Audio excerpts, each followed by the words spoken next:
Joel taught high school chemistry at the same school for 30 years. He drove the same 12-year-old Camry the entire time, the kind of car nobody looks twice at in a parking lot. Every single day, he ate the same sad little sandwich at his desk, wrapped in the same wax paper. And every single day, his coworkers assumed he was just scraping by on a teacher's salary. Nobody asked him for stock tips. Nobody invited him to talk about money at parties. Why would they? He looked like a man counting down the days until his next paycheck. When Joel finally retired, someone in the front office pulled his paperwork to process his pension and did a genuine double take. Joel was sitting on more than $1.2 million. Here's the thing nobody tells you about people like Joel. He committed what might be the one unforgivable sin in American life. He looked completely normal while being quietly, enormously rich. Across town, there's a guy named Trevor. Trevor out-earned Joel every single year for 3 straight decades. Bigger salary, bigger bonuses, bigger everything on paper. Right now, tonight, Trevor is standing on the deck of a boat he still owes money on. He named it the Freedom, which is either a joke or the saddest irony in this entire video. He's refreshing his banking app with his thumb, staring at a retirement account that holds $40,000, and doing that specific kind of math where you already know the number isn't going to change no matter how many times you refresh. Same 3 decades. Same economy, same country. One man ends up with over $1 million and total control of his life. The other ends up with a boat payment and a balance that makes his stomach drop every time he checks it. And the gap between them isn't a mystery. It isn't luck, and it isn't some secret formula only geniuses understand. It's so boring, it's almost insulting. Stick with me, because by the end of this video, you'll understand exactly why some people quietly become wealthy, while most people, including plenty of high earners like Trevor, never do. And you'll also see the part of this story that has nothing to do with willpower at all. Let's start with a number that gets repeated constantly, because on the surface, it sounds fantastic. The average American household has a net worth over $1 million, $1.059 million to be precise. Sounds like great news, right? Except that number is doing a magic trick on you. And once you see the trick, you can't unsee it. Picture 9 regular people sitting in a bar. Normal jobs, normal savings, normal lives. Then Jeff Bezos walks in and orders a beer. Suddenly, the average net worth of everyone in that room is $40 billion. Technically true. Also completely useless, because not one of those 9 original people can actually afford the bar tab. That's exactly what's happening with the average millionaire headline. The ultra-wealthy at the very top are dragging the average so far upward that it stops describing anybody standing in the middle of the room. Here's the real shape of the money in this country. The top 1% owns 31% of all the wealth. The bottom half of the country, over 100 million households, owns just 2.5% combined. When people say the average American is a millionaire, what they're really saying is that the top 15% are wearing the entire country as a costume. So what does the actual middle look like? The median household net worth, meaning the exact middle point if you lined up every household in America from poorest to richest, is $192,000. Already a lot less impressive than the average. But it gets worse, because most of that number is trapped inside a house. Strip out home equity, the value of a house you still have to live in and obviously can't spend at the grocery store, and the liquid, spendable cushion for the exact middle of America drops to a genuinely frightening $66,000. Now, if you're picturing millionaires as trust fund kids or 20-something startup founders in hoodies, a massive study of 10,000 actual American millionaires is about to ruin that image completely. There are roughly 24 million millionaires in this country, and here's who they actually are. 79% received 0 inheritance. 0. 89% are first-generation rich, meaning they built their entire net worth from nothing, with no head start from family money whatsoever. A full third of them never earned a 6-figure salary in a single year of their entire working lives. Read that again, because it undercuts the idea that you need a huge income to get there.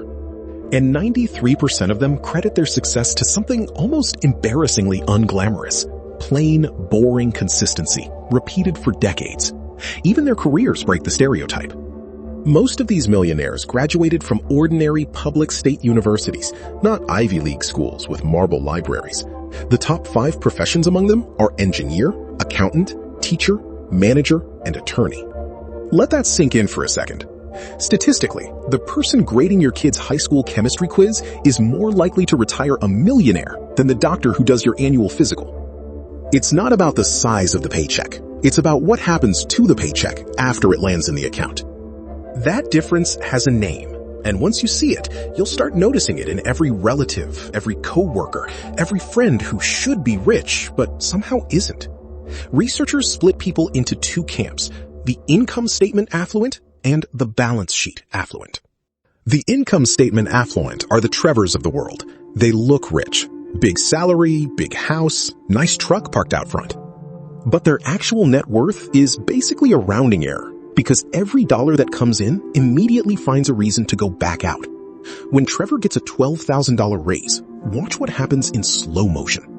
Within a few months, it turns into a $400 a month truck payment, a slightly nicer apartment 2 towns over, and better dinners out on the weekend with people who are doing the exact same thing. The raise doesn't disappear dramatically in one bad decision. It just gets absorbed, invisibly, into a slightly upgraded version of the same lifestyle. A year later, Trevor genuinely could not tell you where the raise went, because it never went anywhere you could point to. It just became the new normal. The balance sheet affluent are the Joels. They look aggressively normal. Modest car, nothing in the driveway worth stealing, nothing that screams money at a neighbor. But their net worth keeps climbing year after year because they treat keeping money as the actual goal, not spending it as proof they earned it. When Joel got a raise, he did something almost comically boring. He sat down, logged into his account, and nudged up an automatic transfer that pulled money out of his checking account before he ever saw the deposit hit his balance. Then, he simply forgot it existed. That's the entire secret. Not a genius investment, not a hot stock tip whispered at a barbecue. An automatic transfer he forgot about, sitting quietly in the background of an otherwise unremarkable life. Here's the part that should genuinely bother you. If you swapped Joel's and Trevor's paychecks for one single year, nobody would notice a difference in how either man lived. Trevor would still buy the boat. Joel would still eat the same sandwich. The paycheck was never the variable that mattered. The system each man built around the paycheck was the entire story, and that system ran quietly in the background for 30 straight years before anyone in the front office ever noticed. Now, before this starts to sound like a lecture aimed at people who just aren't trying hard enough, let's be completely honest about the brutal math a huge number of American households are living inside right now. Start with retirement accounts. The average 401k balance sounds decent at $168,000, but that's the same lopsided bar trick from earlier, a handful of huge balances pulling the number up and hiding everyone underneath them. The median 401k, the one that reflects a typical account, is just $44,000. And for households standing right at the doorstep of retirement, ages 55 to 64, the median balance is a surprisingly modest $107,000. Better than the overall median, but nowhere close to enough to actually fund 20 or 30 years of retirement. That's not a nest egg. That's a nest egg that skipped a few too many meals and is still afraid to open its mail. The personal savings rate in America hovers around 3%. 3 cents saved out of every dollar earned month after month. Nearly 6 in 10 Americans cannot cover a surprise $1,000 expense without borrowing money or selling something they own. Over a quarter of the country has no emergency savings at all. $0 set aside for the day the car breaks down or the fridge finally gives out. Living at a 3% savings rate isn't an abstract statistic on a government chart. It's checking your bank balance in the store parking lot before you tap your card at the register. It's doing quiet math in the school pickup line, trying to figure out if the field trip fee and the electric bill can both survive the same week. It's lying awake at 2 a.m, wondering whether that check engine light can wait until payday, or whether payday can wait for the check engine light. So when a financial guru tells these households to just skip the lattes, it lands like a joke with no punchline, because for millions of people, the cushion was gone long before anyone even thought about buying a coffee. Okay, but what about the households that do have some room to save? Even they tend to sabotage themselves, And the data on this is almost painfully consistent, year after year. Over the last couple of decades, the average investor has trailed the overall stock market by more than a full percentage point every single year. In one particularly rough recent year, that gap ballooned past 8 points. Why? Not bad luck. Emotion. People buy in when prices are already high because everyone else seems to be making money. And then they panic sell the moment the market drops, locking in the loss right before the recovery happens without them. They manage to capture the fear and miss the rebound almost every single time. Here's a number that should be tattooed on every investor's wall. Almost all of the stock market's long-term gains come from a tiny handful of explosive days. And those days tend to land suspiciously close to the scariest crashes, right when everyone is most tempted to run. If you had invested $10,000 in the broad market 20 years ago and genuinely never touched it, not once, you'd have roughly $72,000 today. But if you panicked and sold, missing just the 10 single best days out of those 20 years, your final total gets cut by more than half.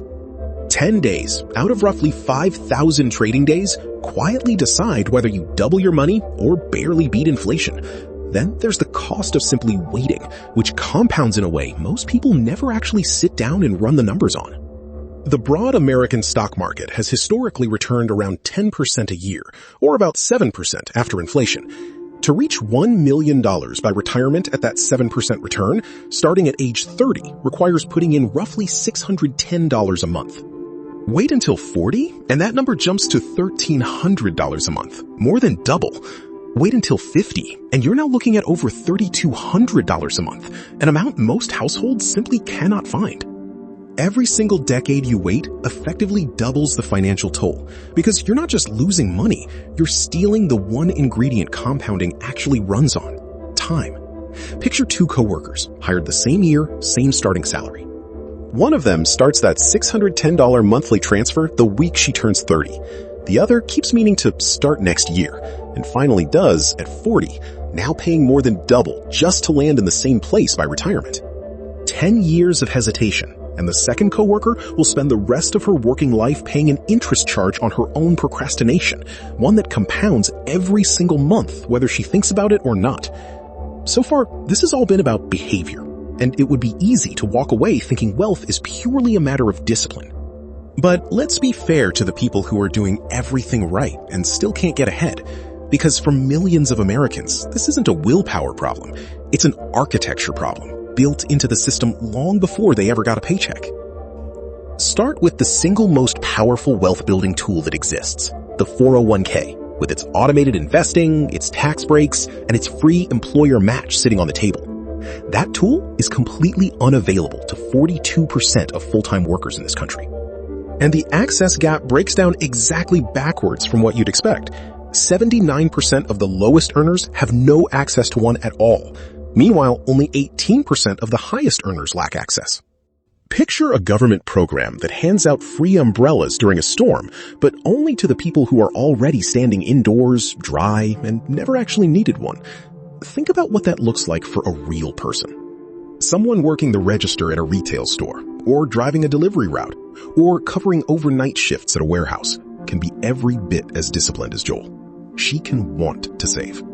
She can even try to save, but if her employer never set up a plan, there's no automatic transfer to nudge upward, no employer match quietly doubling her contribution, and no tax break lowering the cost of saving in the first place.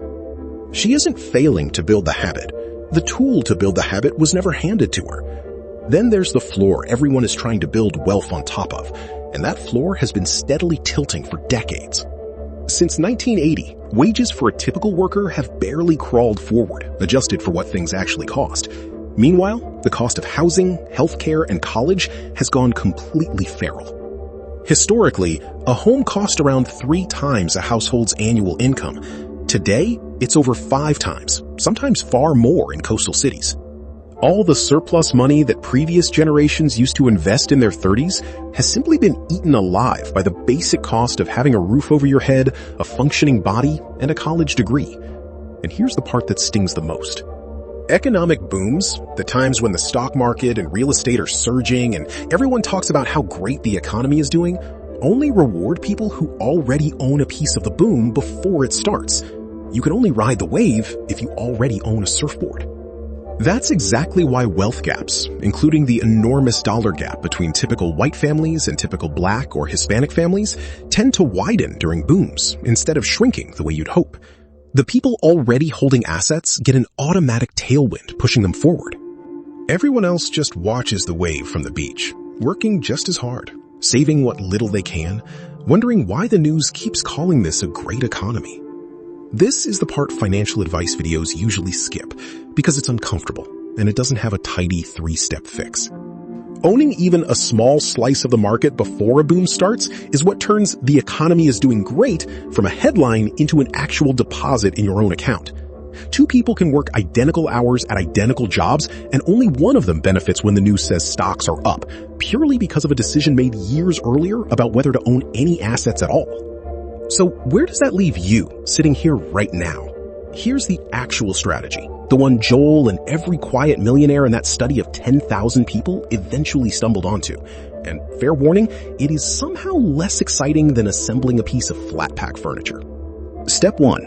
Buy a low-cost index fund that owns basically the entire market, instead of trying to pick individual winning stocks like it's a game show. Step 2. Put money in automatically every single month, so you never have to work up the courage to feel brave about investing at exactly the wrong moment. And step 3, the hardest one by far, do absolutely nothing. Don't sell when the market drops 20% and every headline is screaming at you. Don't get clever and try to time the exact bottom. Don't try to outsmart a machine that has patiently made ordinary teachers and accountants into millionaires for decades without them ever noticing it happening. Look, the economy really is stacked against the average worker right now, and pretending otherwise would be dishonest to everyone watching this. But understanding how the game actually works still matters enormously, maybe more than ever. If you genuinely can't afford to save anything today, that's not a personal failure, and the goal isn't to hate yourself for it at 2 a.m. The goal is to be ready for the exact moment margin finally shows up. A raise, a paid-off car, a little side income landing in your account for the first time. And when that margin appears, even just a sliver of it, the secret Joel figured out decades ago at his kitchen table is to point it directly at the compounding machine, instead of pointing it at a nicer lifestyle.